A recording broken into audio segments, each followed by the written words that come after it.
The Wonderful 101 is the greatest game ever made. It's a goddamn masterpiece! Now, I was kind of reluctant to make a recommendation video on a game that I already obviously love because it'd be kind of redundant, but The Wonderful 101 is the one and only exception. Because when I say that it's the best game of all time, what I mean is that it's the best game of all time. Alright, take your Ocarina of Time, Majora's Mask, Dark Souls, Resident Evil 4, Witcher 3, Super Mario Galaxy, FF7, Half-Life, Halo, Minecraft bullshit, take whatever your favorite game is and throw it in the fucking garbage. That is the perspective I'm putting this game in. I'm not fucking around here. So, what is the Wonderful 101? Well, to put it simply, it's a game where you control a giant group of superheroes who have to fight off the invaders of Earth by morphing together into giant weapons and beating the shit out of them. Developed by Platinum Games exclusively for the Wii U, it was released in 2013 during the absolute peak of the console's failure, notoriously selling around 10,000 copies at launch and being ceremoniously swept under the rug once Nintendo released the games their fans actually wanted, which was incredibly disappointing.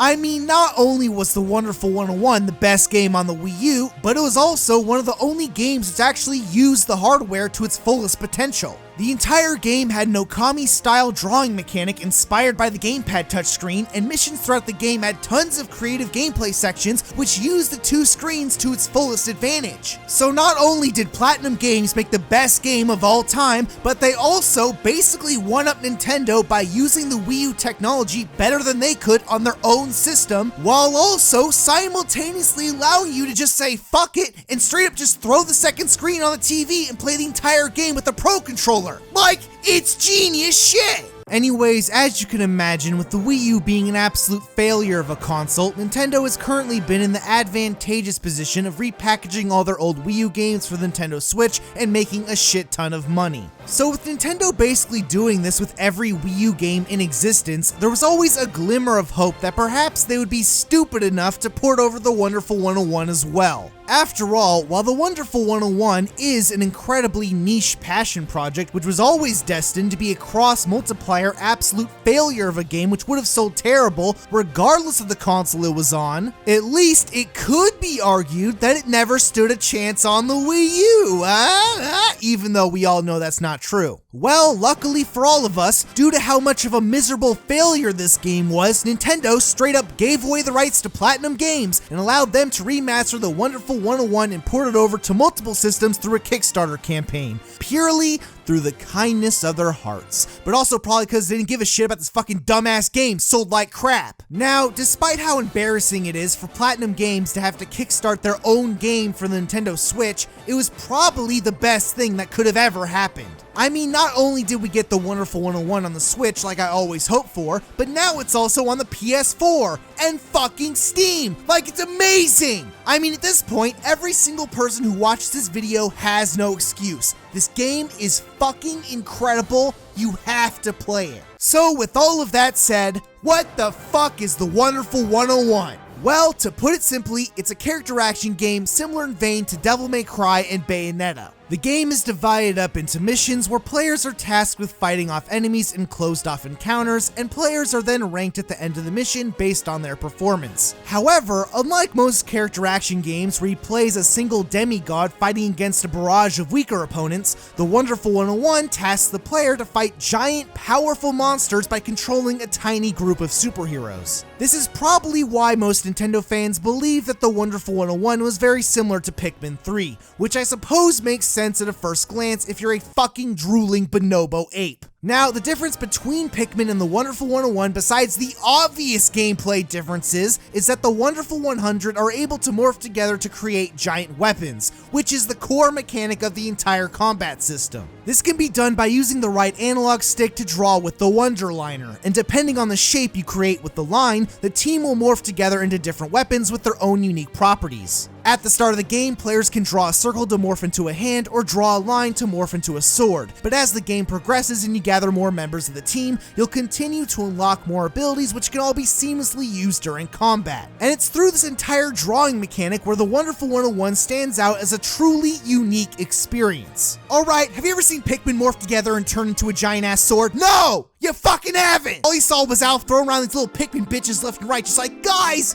we gotta pick up a lemon and move it somewhere else. Fucking boring! Meanwhile, the Wonderful 101 is going fucking nuts, blowing shit up, fighting a goddamn sword-wielding flaming lizard, riding on top of a two-headed dragon, transforming into a giant bow and arrow and slicing this dude in half with his own fucking giant-ass sword. It's fucking amazing! Now, while that's a very surface-level comparison, you have to realize that the drawing mechanic in the Wonderful 101 is very nuanced in its complexity. During the game, players take control of the leader of the group, who's denoted by a small circle surrounding their character, while your teammates are required to draw with the Wonderliner and create Unite morphs. This starts to become an issue when the leader of the group takes damage and your teammates get scattered and dazed, removing your ability to create Unite morphs and requiring the leader to round up the rest of the team before going back on the offensive. Drawing with the Wonderliner also consumes energy stored in the Unite gauge on the top of the screen, so even with your entire team ready at your disposal, mindlessly creating massive Unite morphs will typically waste all your energy and limit your use of the Wonderliner.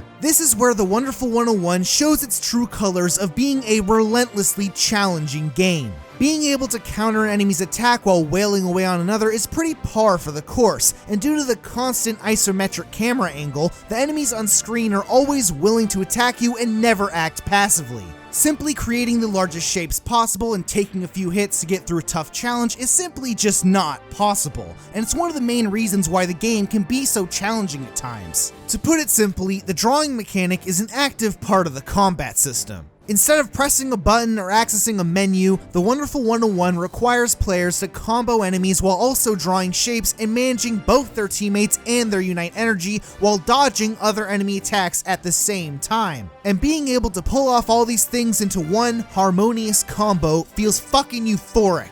Now, some people may believe the drawing mechanic is an overly complicated system created solely for the sake of artificial difficulty, but that couldn't be farther from the truth. The Wonderliner allows players to switch from one weapon to any other weapon in the game with a simple flick of their thumb, and with the weapon pool easily going past the double digits, it allows players to have access to every single weapon in the game all at once. This isn't even mentioning the fact that each weapon also has 4 different sub-variants depending on the size of the shape, which easily quadruples the weapon pool past 40, an amount which would be borderline impossible to manage with a more traditional menu system. Outside of battle, the Wonderliner can even be used to pick up collectibles and find secrets and build bridges and ladders and tons of other subtle mechanics which I don't want to spoil. The game takes the Wonderliner concept, pushes it to its absolute limits, and creates some of the most unique gameplay mechanics to a video game I've ever seen. In fact, discovering all the subtle ways Unite morphs and the Wonderliner can be used during combat is one of the most satisfying aspects of the Wonderful 101.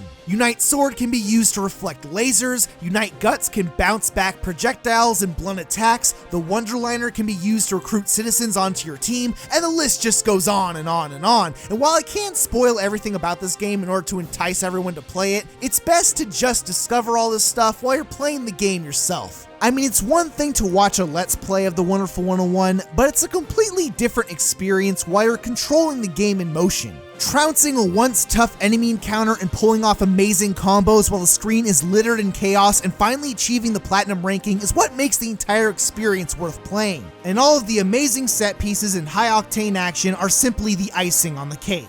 Now, that's not to say that the gameplay is the only great thing about this game, because the story and the cutscenes are fucking amazing. Even if you're playing the game on the lowest difficulty setting and fumbling your way through the combat system, you'll still be able to enjoy the colorful cast of characters and all the crazy set pieces. The entire game is heavily inspired by Super Sentai and Power Rangers. It's like this crazy Saturday morning cartoon where the stakes constantly scale up to borderline ridiculous scenarios. The boss fights are these multifaceted, elaborate gameplay experiences where the team will just pull off the most absolute insane shit. And the game just constantly one-ups itself until it escalates into one of the most over-the-top, mind-blowing, hype-as-fuck endings to a video game I've ever seen. And you're just sitting there watching the end credits feeling incredibly happy and exhausted, like getting fucked. Now, I could ramble on and on about how fantastic the soundtrack is and how Wonder Red is the best main character in any video game ever and how neat the graphical art style is, but frankly, I don't want to overhype this game too much. It's really important to note that the Wonderful 101 didn't have stellar reviews when it was first released on the Wii U because the game has a bit of a learning curve. You see, unlike Devil May Cry or Bayonetta where you can sort of just mash buttons, see some cool shit happen, and give it a 10 out of 10, the Wonderful 101 requires a bit more time and attention to truly enjoy the experience. After all, with so many intricate systems at play, most players are bound to end up dying a couple of times without even realizing what's going on, which doesn't exactly leave a good first impression.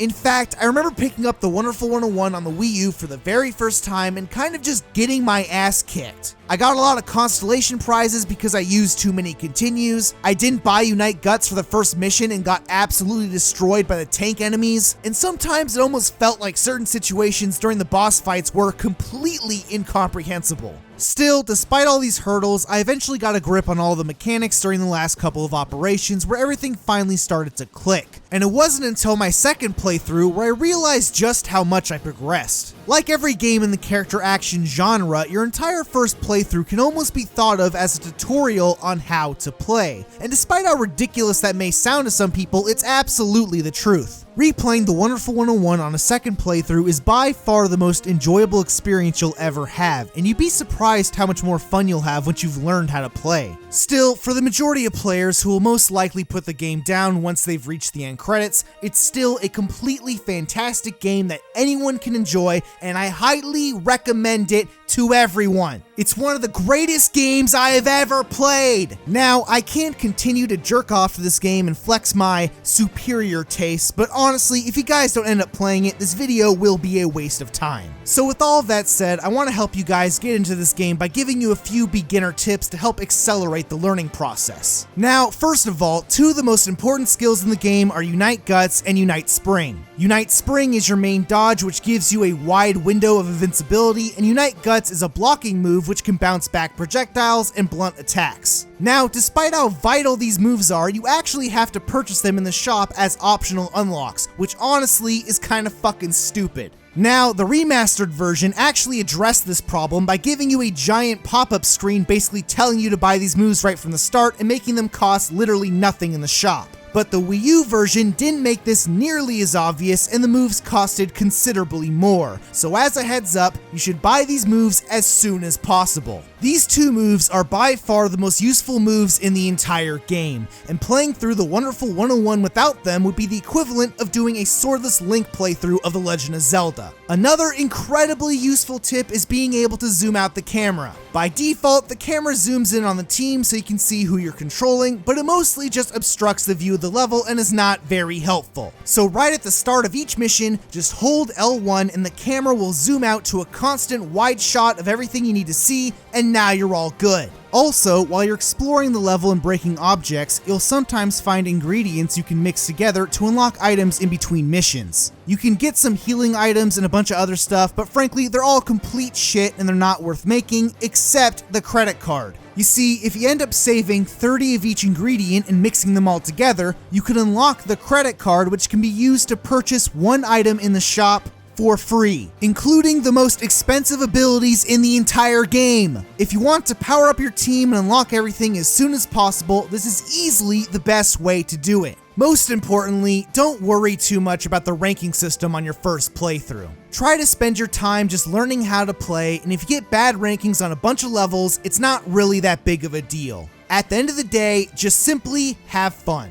Now, I suppose this would be the part of the video where I talk about some of the flaws with the game and be a little more objective, but there's nothing to talk about, because it's perfect! It's the best goddamn game ever made! Okay, but there is one disclaimer I'd like to make. With the Wonderful 101, it's important to note that this was a Wii U game which used the second screen on the gamepad. So just keep that in mind. There's a couple of gameplay sections where a second screen will be brought up in the bottom right corner, and you'll usually have to control the team on one screen while periodically looking over at the other screen. The camera system may feel a bit awkward in some of these sections because the right analog stick is still used to draw shapes, but for the most part, Platinum Games doesn't pretend that these kinds of moments are a true test of skill. Overall, they're mainly just quick, fun, one-off challenges which add a little bit of variety. You should also keep in mind that the second screen is always on even when it's not being shown. So whenever you want to take a look at it, you can simply press the select button and pop open the gamepad screen. While it's never needed to have it open all the time, it's still something you should be aware of while you're navigating menus. Anyways, that's about it. Get it on Switch, PS4, or Steam, or God forbid the fucking Wii U if you still have one. Now, for me personally, I think the PC version is the definitive experience. It has absolutely no load time, smooth as fucking eggs, no frame rate drops whatsoever. It's the best version of the game, hands down.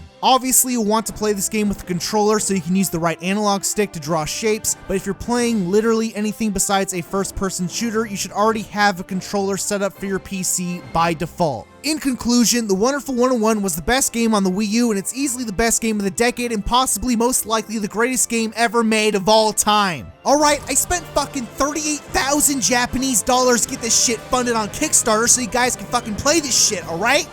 I don't even know how much that is! About to get a goddamn vinyl CD for the soundtrack. Don't even have a fucking record player, bro, but I don't even give a fuck because this game was worth every goddamn zenny. Go fucking play it. It's amazing. It's the best fucking game ever made. It's so good. It's the best game ever made. Did you guys know this is the best game ever made? It's the best game ever made.